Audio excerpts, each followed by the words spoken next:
श्री स्वामी समर्थ। जपमाळ कशी वापरावी।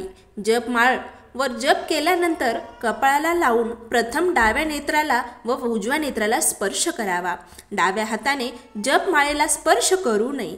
नित्य जपमाळ जी आहे ती मनगटात किंवा गळ्यामध्ये घालू नये। जपमाळ नेहमी पवित्र ठिकाणी ठेवावी। जपाची सुरुवात मेरुमणीपासून करावी, मात्र शेवटी मेरुमणी ओलांडून पुढे जाऊ नये।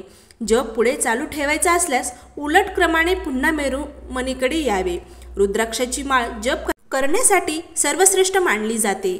रुद्राक्ष साक्षात महादेवाचे प्रतीक आहे। जपमाळेत 108 मणी असतात आणि एक मेरुमणी असतो। देवाचे नामस्मरण, आपल्या गुरुचे दिलेला मंत्र नामस्मरण करण्यासाठी जपमाळ हा अतिशय सर्वश्रेष्ठ उपाय असून ही एक सेवा देखील आहे। जपमाळीचे विशेष असे महत्त्व देखील आहे।